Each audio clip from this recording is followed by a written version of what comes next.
final words were, "Let's do it." Interesting fact, but Nike advertising executive Dan Whedon actually credited Gary Gilmore's final words as the inspiration behind the shoe brand's tagline. What? No! You're telling me Just Do It was inspired by a murdering motherfucker, bro? Where you at, Berto? Alright, y'all, welcome back to the channel. Today we're going to be reacting to the most disturbing last words of death row inmates. Why do you want to be executed? I have to be.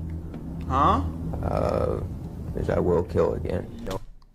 God damn, at least he's honest, honestly. Because you got psychopaths that are just psychopathic, you know what I'm saying? But then you have someone like this where it's like, you know what? I'm a bad person. I need to be taken care of. And honestly, to a degree, I could respect that. No, I would do it again. I've been molesting kids nonstop since I was 13 years old. Oh my gosh. Half my life.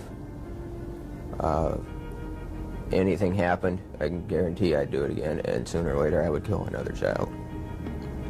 I've done it before. This is dark, bro. Look at his eyes, bro. Pure evil.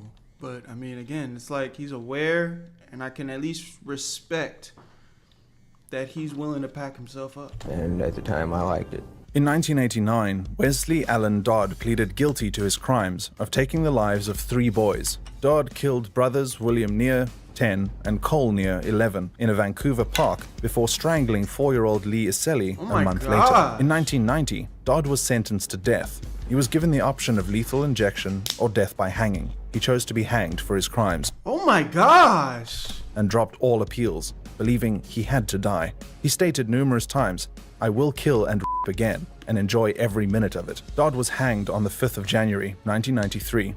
His final... That's really not that long ago. What the hell? This is gruesome as shit. ...words were, "I was once asked by somebody, I don't remember who, if there was any way sex offenders could be stopped. I said no.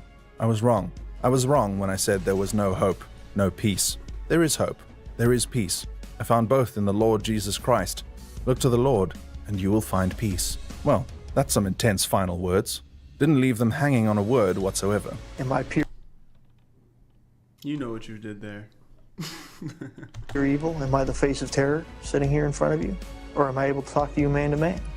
Most people in this country think you are the face of evil, don't they? They do.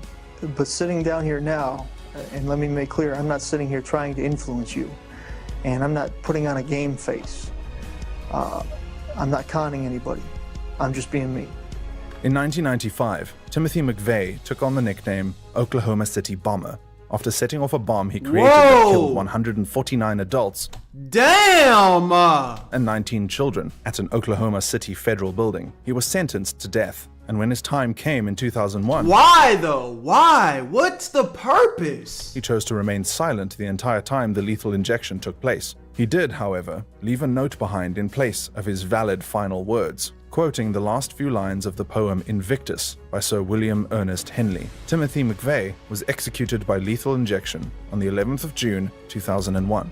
His final words were written, "I am the master of my fate. I am the captain of my soul." If you ask any of the families of the Oklahoma City bombers' victims, they'd say he got off easy. And considering some of the other people... Here's might be a hot take, but I honestly feel like people that do heinous crimes, I feel like the death penalty is not like, I feel like that's the easy way out, bro. And maybe that's because, in my personal opinion, the thought of sitting in a jail cell for the rest of my life is actually worse than death. Just to be able to sit there and just be stuck with your thoughts without the freedom to be able to do anything else, that sounds terrible to me. So I personally feel like just letting someone sit in jail forever is worse than, you know, the sentence, the D sentence. But, you know, I don't know. Y'all let me know what you think. People on this list, he pretty much did. For those people who have been given the death penalty, who have been convicted of taking another's life, what should society do? Okay, well, one of the main arguments of the death penalty is that it will potentially deter other people from committing crimes. Do you think it will? I mean, I don't know, bro. I feel like those type of guys too, like they don't even be caring about their life like that, bro. I don't know, bro. Definitely not. The case of Robert Sullivan is an interesting one. Convicted of murdering Donald Schmidt, an employee in the Howard Johnson restaurant where Sullivan used to work, Schmidt was shot in the head twice with the use of a shotgun in 1972. Sullivan was on death row for over 10 years, and he fought the death penalty with support from the likes of Pope John Paul II. Unfortunately for Sullivan, he was unsuccessful in convincing the Supreme Court that the death penalty was an ineffective, cruel punishment. Sullivan was executed via electric chair on the— Damn! I ain't gonna lie, that's crazy. I mean, then again, some of these guys are evil people.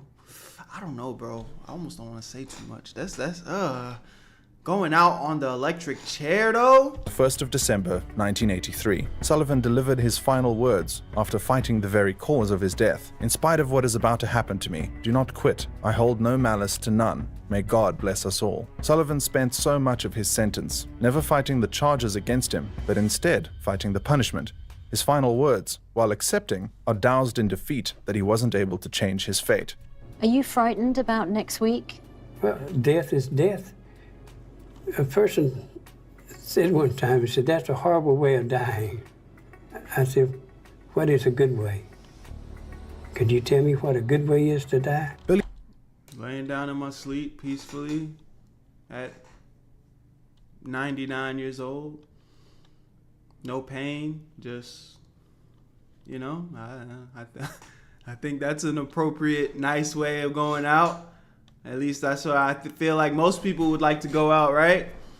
Just live a long, amazing life, and you know, one day when you're very old, you can barely move, it's hard to speak. You just close your eyes, you're laying down, thinking about, you know, the legacy you've left behind. And yeah, you just peacefully go to sleep and you don't wake up. I feel like that would be a nice happy ending, no? Am I tripping? Billy Wayne Coble was arrested. That nigga thought he was cooking there. That nigga was tripping. There is a peaceful way to go out, bruh. For the murder of Robert and Zelda Vicha, his estranged wife's parents, and her brother, Bobby Vicha, in 1989. Before he murdered Kane Vicha's family, he went to her home and tied her and her daughters up. Coble remains the oldest man to be executed in Texas in more than 100 years. The death penalty was reinstated in Texas in 1982, a little under a decade before the crimes Billy Wayne Coble committed. This nigga just look evil as shit.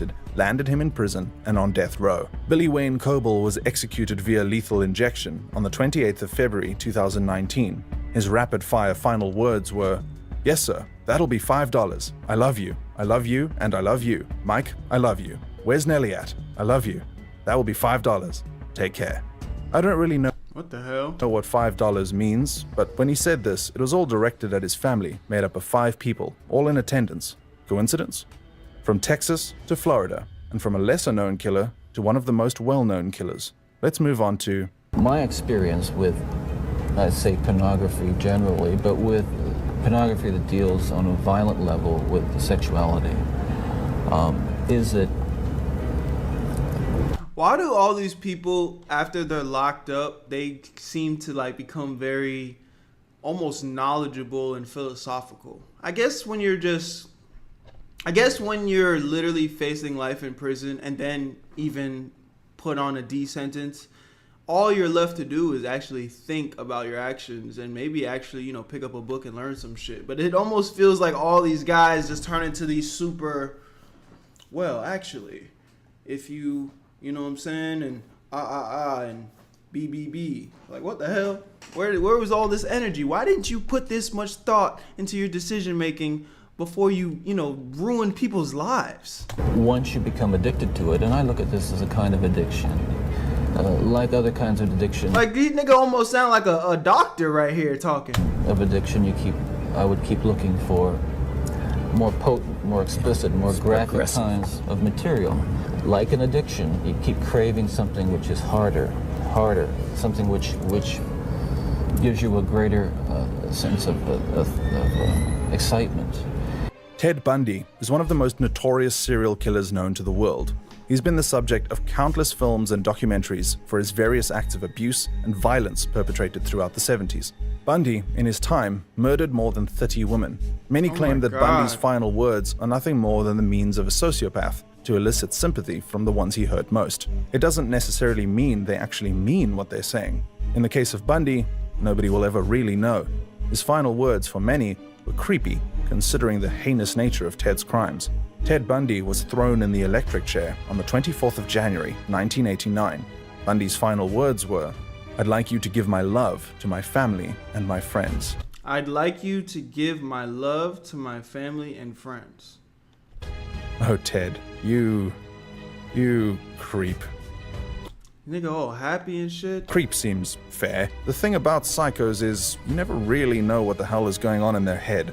And in the case of Ted Bundy, I'm not sure the truth will ever... It's so like crazy, bro, because you really cannot judge anyone by how they look. Like, you just see this guy walking down the street. He looks like a regular guy. He's giving off regular energy. If I'm not mistaken, I think Ted Bundy was very fond with women. A lot of women found him attractive. You know, handsome guy, I guess, whatever, right?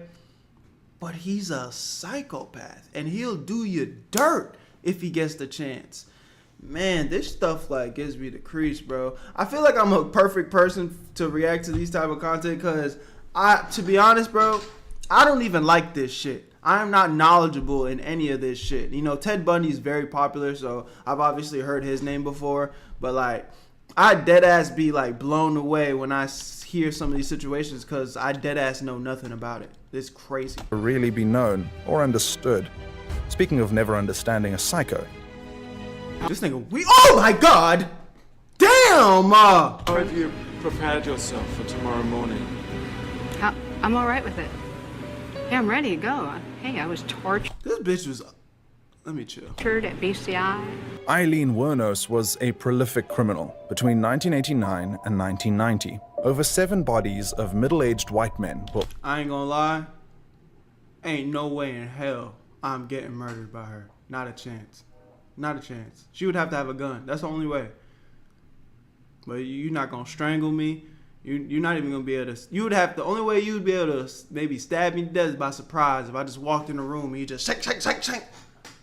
But no, I'm not going out like that. You got me messed up. Were all discovered throughout Central Florida. They'd been robbed and shot before Eileen stole their cars. Okay, see the gun. You can't. The one thing, no matter what, no matter how much muscles you got. The muscle's not stopping them bullets, though. Eileen never showed remorse. Turn your ass into SpongeBob. She dropped all attempts at getting off death row when she claimed that she'd do it again if released, and even stated, "I have hate crawling through my system." During her time in prison, you look like it. She accused everyone, from guards to prisoners, of tainting her food and torturing her. Eileen Wuornos was executed via lethal injection on the 9th of October 2002. Her final words were weird, to say the least. I think weird might be an understatement. Before execution, Eileen Wuornos looked at the executioner and everyone else to deliver this haunting set of final words. "I'd just like to say, I'm sailing with the Rock, and I'll be back, like Independence Day, with Jesus, June 6th, like the movie, big mothership and all. I'll be back." Yo, this motherfucker looks scary, bruh. Well, that was a whole bunch of WTF. Don't worry, we're not done with crazy just yet. Our next death row serial killer was a religious man. Too bad that religion was praising Satan. A serial killer comes about by circumstances and like a recipe, poverty, drugs, child abuse. These things, you know, contribute to a person, to a person's frustration and anger. And at some point in life. Man, I wish a nigga would try it, bro. Hell nah. I'm slapping the shit out this nigga if he tries some bullshit. He explodes. Between 1984 and 1985, Richard Ramirez terrorized California and was nicknamed the Night Stalker. Across LA County, he'd break into homes and use various weapons like guns, knives, and even hammers to butcher his victims. Ramirez didn't... That's the one thing, though. Guns, it's like you can't protect yourself from them.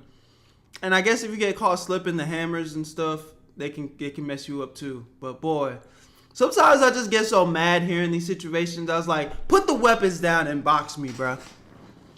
Let's see how far you can get with that. How about that, man? Discriminate in who he attacked. His youngest victim was 6, and his oldest was 83. Before killing his victims, he'd... Finally, in 1989, the serial killer and devout Satan worshipper was brought to justice. He was sentenced to death for 13 murders, 5 attempted murders, 11 sexual assaults, and 13 burglaries. Richard Ramirez, while sentenced to death, died just before his execution in 2013. His final reported words were, "Hail Satan." It's funny, because when it comes to the next death row murderer, we have someone who might as well be the devil. That one mother that gets on television all the time who thinks I should be given 33 injections, I think she ought to take 33 Valiums and go lay down.